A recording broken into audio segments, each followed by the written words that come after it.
My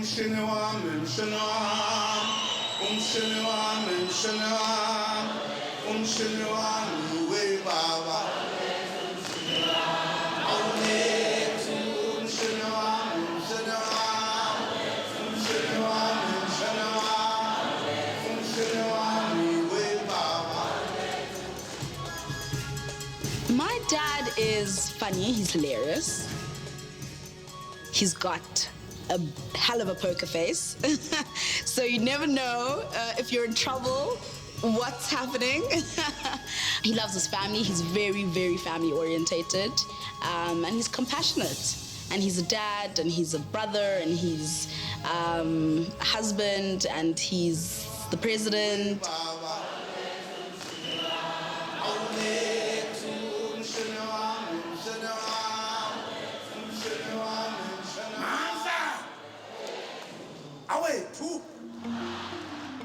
I got 9.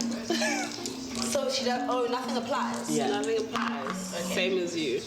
Please move me 88. We love asking him about his life. So his past, his dad died when he was really young. His mom was working in Durban, so he was effectively without parents. Jacob Gedlehlekisa Zuma is raised in this remote area of KwaZulu-Natal, here at Nkandla. His grandfather asks him to mind his herds, so the young Zuma doesn't attend school. He always paints an idyllic picture. It's always a wonderful time of catapults and herding cattle and stealing honey and all this sort of thing. He's proud about being a person from the rural areas. To some people it sounds strange because you tend to look at people from rural areas as some kind of mamparas, you know, and so on. He's proud of his own cultural background and upbringing. Zuma hears the stories of conquest and rebellion of his people from family elders, legends of bravery that awaken a political consciousness. So he would talk about, I heard stories from the elders around the fire, including my uncle who was a trade unionist, about what had happened in Africa. And of course the Bambata rebellion, which happened close to Nkandla in a gorge nearby, which was a horrific massacre of Bambata and his men by the British, fits into that scenario neatly. As a teenager, Zuma journeys to the nearest big city, Durban. Like many young men, he is forced to submit to harsh apartheid laws to get work.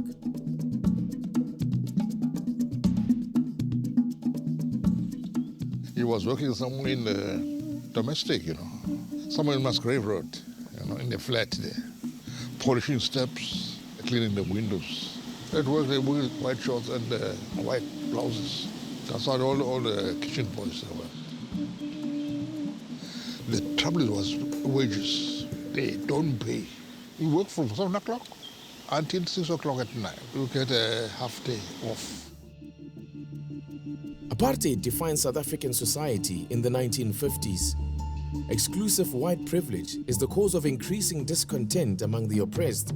The Union Movement and the African National Congress are leading protests. Following demonstrations at Cato Manor, political tension is rising. Well, I met Jacob Zuma in the early 1960s. He was a worker and a member of the trade union. I was working for a newspaper called The New Age at that time, which was a progressive paper.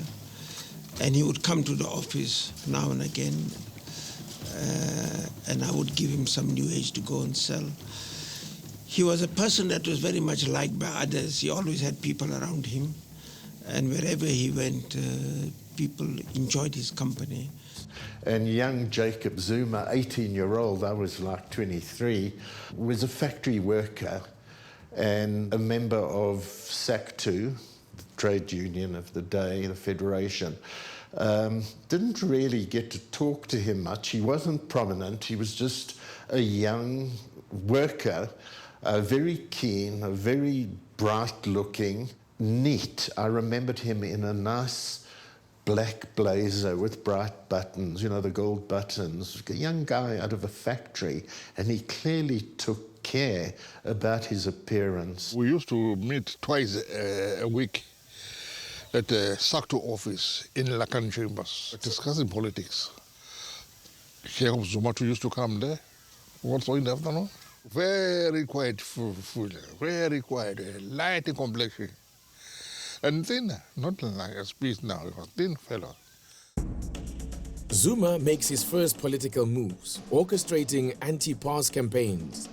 But in 1960, government clamps down dramatically on black politics following a police shooting of protesters at a township called Sharpeville. Under cover of trade union talk, discussions at Lakani Chambers become more militant. Trade unionist Stephen Dlamini guides the political education. We didn't have arms. What can we do? Then I started explaining about this so-called guerrilla warfare. How they did it in China, how they won, gradually. That coachized us a lot. It was, no, man, that's the only way. When we began recruiting for Mkhonto Wesizwe, his name came up. We needed to send a group out of the country. Things were really becoming rather desperate. We were going underground and so on. This is in late 62, early 63, and I saw the name and I said, who's that again? And they said, oh, you know, Jacob's the young guy, and I smiled. I said, oh, I know him. And he was strongly recommended for recruitment. Zuma disappeared. I don't know what was happening. And then one member said, come here. You test this, you must cross. But don't talk to anyone, don't tell anyone, even your girlfriend. So I kept quiet. The time I was about to leave, he told me, look here, Zuma and others, they've gone, but they've been caught. And it's a little later, while I'm underground, that I hear this dreadful news that the group had been arrested. Zuma is sentenced for conspiring to overthrow the government. He is dispatched, now a political prisoner, to Robben Island, to a cell block not far from where Nelson Mandela is serving his life sentence. When we got to Robben Island, we were all put in one cell. There were 61 of us. And that is where I got really acquainted with him. I stayed with him in the cell. We slept next to each other. We shared our food because Indians would get bread. He was a very popular person. He could sing. So when we get locked up in the cell, 61 of us, and then he would start a song. Hey, the condition is terrible, man. The worst part of it is food. The food is terrible, man. Because for lunch, you get a cup of boiled millet. Boiled millet. The island at that time was very cold. We worked in the quarry under very cold weather. But even in that barren space, the flames of revolution are kept alive. At lunchtimes in the quarry, the political prisoners group secretly together to discuss the politics of the left. They create a political school and help Zuma and others catch up on a missed education. Harry Gwala was a very old comrade. He was a prominent member of the Communist Party of South Africa. He was a former teacher, a revolutionary. He had very ultra-leftist ideas, you see. And because he was a teacher, he assisted Zuma in reading and writing. We were very all young. I think we were in our political nappies then. Okay, that's enough, thank you. We were all learning. Zuma had a hunger for knowledge, really. And when I bought my first novel, when we were allowed to buy, was Tolstoy's War and Peace. Zuma was one of those first to grab that novel. We knew that leaving prison, he was still going to be very active. The thing about people like Comrade Zuma and others, they became more revolutionary in prison. Prison was like a revolutionary school, a university.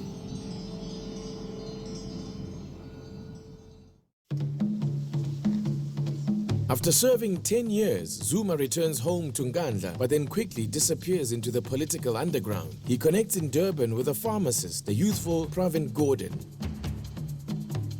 I remember he actually became an employee of the Durban Corporation, as it was called then. And on one or two occasions, I visited him at the depot, the bus depot. where he appeared as a very ordinary worker, and that gave him sufficient cover to begin to express his commitment to the ANC and the underground. When he came out of Robben Island and he was running ANC operations underground in what was then Natal and Zululand, Mbeki was his handler out of Swaziland. They found out there were going to be some mass arrests. Jacob Zuma needed to get out of the country, and he popped in one afternoon and said, I need some money. He didn't tell me why. In those days, you needed to go into a bank, take your deposit book and take out the meager amount that you had, which I did, and later we discovered that he had left the country.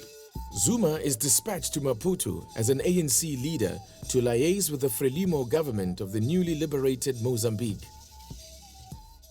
Zuma was in RIP, quote unquote, the cover as a so-called diplomat, representing the African National Congress in a semi-official capacity. Right? In other words, to meeting government officials and so forth on issues of support and so forth. Right? Meanwhile, also using the office as a cover to do clandestine work. We used to work mainly out of his apartment. We had embarked on something that we referred to as People's War, whereby the masses of the people would take up the cudgels of the struggle.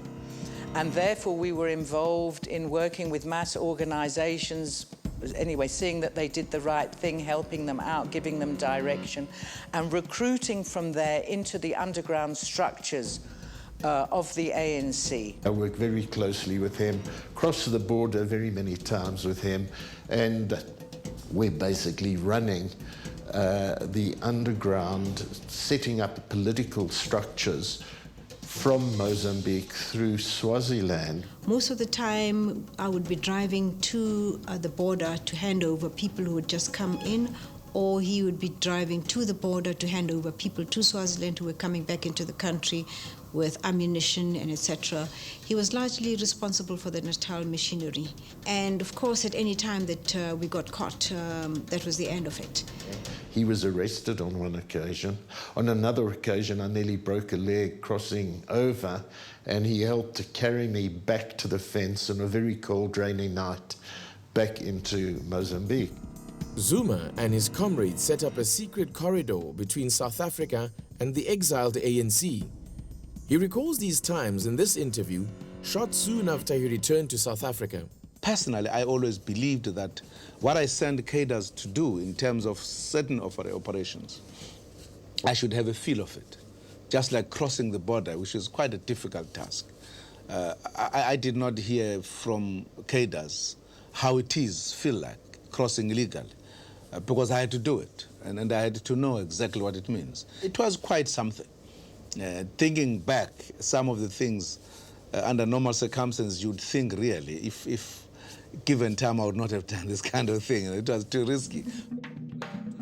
The comrades feel always in danger. Apartheid agents sporadically attack people affiliated to the ANC in the frontline states, including in Maputo. They could house quite a large amount of terrorists in the area. We took a lot of measures to try and preempt and understand whether we were going to be attacked. We operated as far as we could on a need-to-know basis. We took all the precautions that we could take, but we had to be able to operate. But Zuma's door is always open to young recruits fleeing South Africa. I met him in a flat in Maputo. He was basically one of those leaders that we looked up to, and it was quite a humbling, exciting experience at the time. He's very friendly, very warm, and he laughs easily. Remember, at that stage, we had a huge number of students and young people coming out of the country for military training. They had to be processed, their biographies had to be taken, they had to be fed, they had to be clothed, they had to be sent off to the camps in Angola. He did all that kind of work. He built up the network in Mozambique that enabled us to put those people through the airport, through immigration, onto the planes. And he was, as I said, he was very effective. Zuma operates from Maputo for over a decade, but after the apartheid government signs the Nkomati Accord with its neighbor, enormous pressure is put on Mozambique to flush out the ANC operatives. Oliver Tambo and Joe Slovo and Joe Modista came down. Just told us to pack our bags. Right. So like a body blow. Lusaka, the Zambian capital, becomes Zuma's next home. He and his close-knit group relocate to the ANC headquarters. He was staying at a flat in Julius Nyerere Street in the heart of the city. That flat was like a railway station. At any given time, there's someone there knocking at Zuma's door. They want help or want this or some meeting taking place. Well, when my husband got killed in Angola, he was absolutely fantastic and did all the arrangements for me to go to the funeral in Luanda. He looked after absolutely everybody. But the liberation movement has a problem, and Zuma must resolve it. As head of Mbogoto, it's a department geared to sniff out apartheid agents set on destabilizing the liberation movement. We had a huge department of intelligence whose job was to take in the profiles of people who came in, study them for a while before we sent them to camp. And if we had any misgivings, we continued studying them. We arrested a lot of them, and they were put in the infamous Quattro prison. The South African security had infiltrated the organization. I came to know about it even when I was arrested.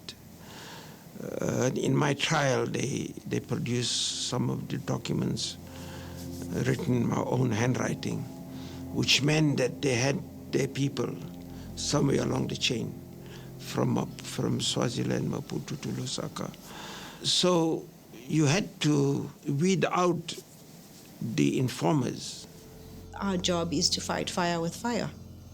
But we were found guilty by 2 commissions as having abused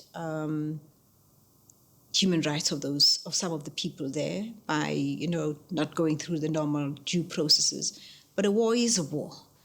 We didn't have courts. We didn't have right of response. We just interrogated. And through those interrogations, we were able to discover quite a lot of spies. In this press conference in 1989, Zuma gives details of an agent captured by the ANC. That she had escaped from the ANC and she had been detained because of her spying activity. Jacob Zuma is involved in the security and intelligence, and this is now infringing on our MK operatives. And the Mbogoto, as it was called, the grinding stone out of intelligence security, pounce on some of our people. I was very suspicious of some of the information that came through that went as high as Tambo. I don't think, at least that Zuma was anyway compromised by that. There may be a few people who were rubbed up the wrong side, may have some views about it, but on the whole, it was seen as part of our difficult struggle. Yeah. There is so much murkiness that gets stirred up, and so many people then talking about spies and agents and conspiracy, and Jacob Zuma emerges out of that background. But there is a thaw coming after decades of exile and war. Behind the battle lines, the apartheid government, under pressure, edges towards peace. London becomes the cover for another project involving Zuma, top-level negotiations with the enemy.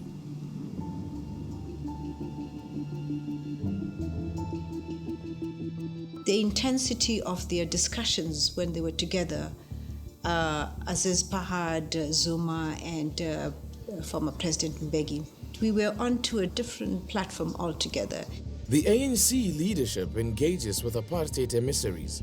It considers going home. We came very rapidly into the negotiation where Zuma then clearly did very well as a very able lieutenant. Thabo Mbeki was the architect. He is the intellect. He has the mind and the feel for these things. And he happened at that stage to have a belief and to be close to Jacob Zuma. But we were all flabbergasted at the idea that we had to give up the struggle.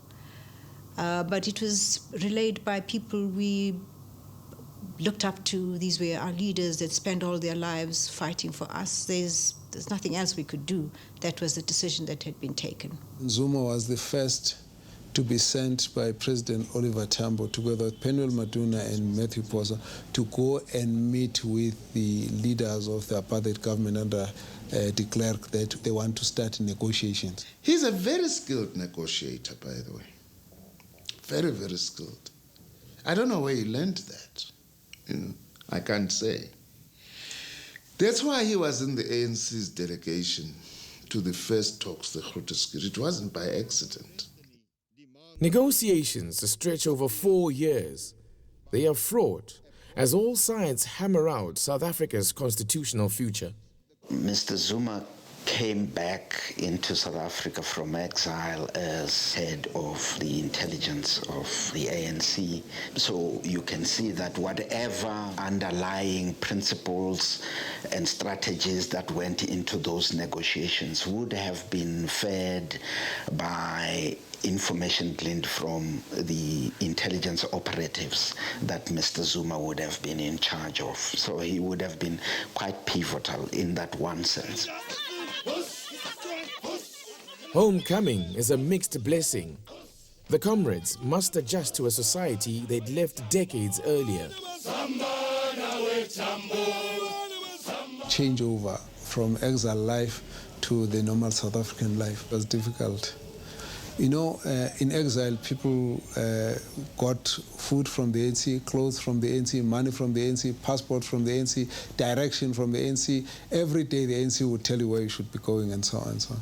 It was a shock of having to sit down and now take, charge of your own lives and the value for money and how much money there was. When Jacob Zuma returns, he returns into a situation where